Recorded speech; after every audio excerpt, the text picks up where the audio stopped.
Hey YouTube, this is Redneck Tactical. We've had some thunderstorms and rain last night and today, and our power keeps going on and off. So today I'm going to hook up the generator and give us some continual power.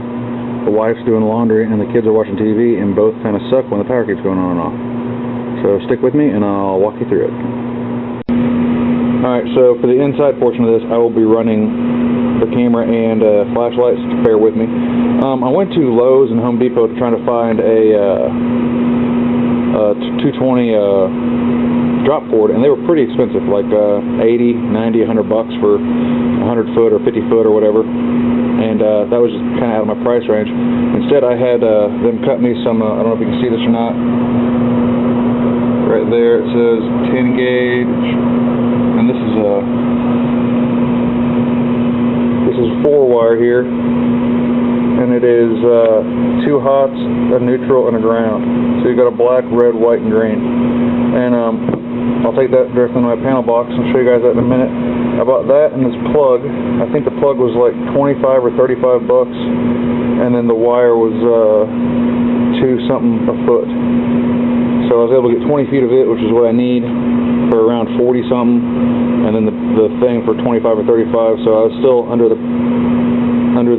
price range of the cords. I could have bought the drop cord, and I would have had to cut the end off the drop cord anyway, which would have kind of broke my heart to do that to something that cost 80, 90, 100 bucks. So I'll strip this out and show you what it looks like, and I'll be right back. Alright, I took the cover off the wire, and I stripped about an inch off of each of the ends. You've got the red and black, which are your 2 hots, your white is your neutral, and your green is always your ground. So now that we've got that done, the next step is to shut the breakers off.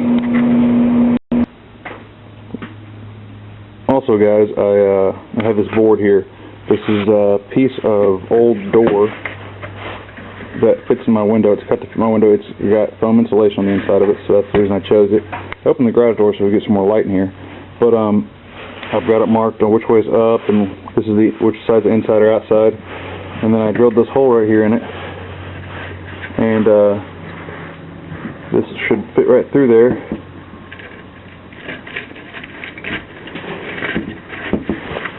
And it would fit through just like this.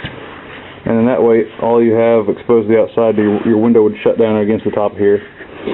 And that way, it'd just be easier to, if you wanted to do this in the dead of winter or something. There's an ice storm. We have ice storms around here. We have tornadoes, thunderstorms. We have all sorts of stuff, weather-related reasons to have a system like this.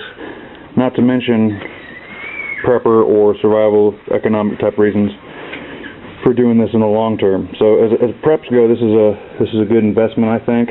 But enough of that. Let me go flip some breakers and we'll get this stuff set up, and I'll show you guys how it works. Alright, I'm at the pole. Anytime you ever hook a generator up to your house electric, you need to flip the main breaker. Not just the one in the panel box, there should be one at the street or on the pole closest to your house. So this is the hole, or this is the pole closest to my house. Let's see if there's any wasp at it. And there it is. That's your 200 amp breaker, 200 amp service or whatever. As you can tell, my meter's spinning. I'm going to flick the power.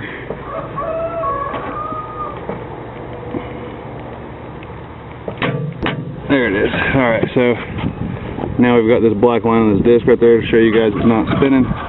If this isn't enough for you guys, like if you don't feel safe that you're not going to electrocute a lineman somewhere trying to fix the lines, you can always pull this panel completely off and pull the breaker out of the breaker. Pull the switch part out of the breaker part. Alrighty. Alright, now we're going to go back and hook up the cable to the house and get the generator going. So stick with me. Alright, now I've shut off the main breaker. Now I'm going to remove the panel box cover, and Sarah's going to take over camera. We've got this little guy on flashlight. I think you guys have met him before. And then we've got this little girl here, Chloe Lynn, what are you doing? Who is apparently drinking evaporated milk. So, take over my baby. Chase, shine right here, come on. you doing? Or take the cover off. Why? So I can get to the inside. Why? So we can get power going again, buddy. We're going to get... But why? Oh. Because the TV went out of power? Yeah, because the TV ran out of power.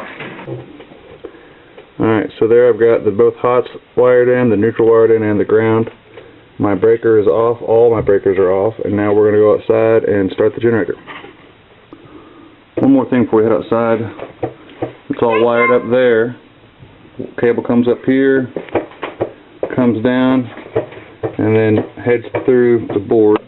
The window shuts down against it here, and in a long-term situation or in a normal situation, I'm probably going to come back here in a minute and tape this to get the airflow down because I can still feel a little air right there. And then if you can see outside there, that ugly looking tarp thing is where the generator is going to be at. So I'll meet you guys there in a minute. Alright, so this was my Christmas present from the wife. We got it from Harbor Freight. It's a Predator. It's a 5500 or 5.5K with a 6500 max. It's got two 120 plugs and a 220 plug. It's a full start. I tried to keep it as simple as I could. I immediately bought, look right here, these right here are all fuse. I immediately bought like backups and triple ups for those. I've got those in a box in the garage. The mounting kit for putting on wheels is $100. I bought a piece of all thread and used some old wagon wheels and some 2x4s. I made my own for, I'm going to say, less than $15. I put some posts up and threw a tarp over it so it wouldn't get wet. It's still raining out here pretty good. And now my trusty assistant will take this and I'll start her up and get it going. Remember, when you're plugging stuff into the generator, keep it unplugged until you start it. Start it, it'll normalize. You'll hear the tempo of the motor kind of regulate, and then that's when you plug the stuff in. So let's give it a pull and see if it goes. Turn it on that button.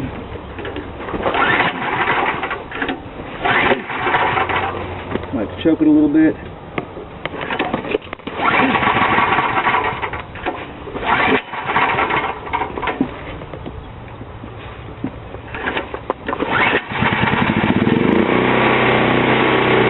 Alright, here it goes.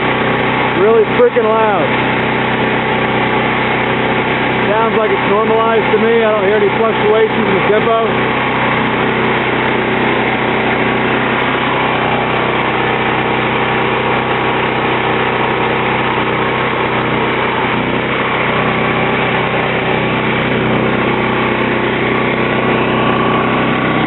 Alright, there you go.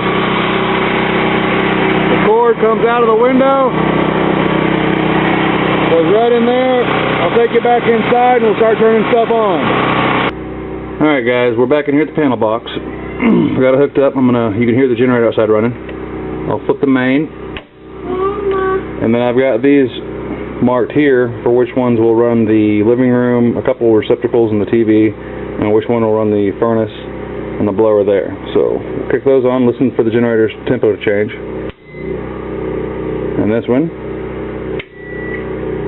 And then this one down here is my well. I heard that take a big dip, but it returned to normalcy, which is what you're looking for. So there. I've got enough power to pump water, keep my food in the fridge cold, run the blower on the furnace, and watch TV. So there you go, guys. Thanks for watching, and I'll try to put all this stuff back together.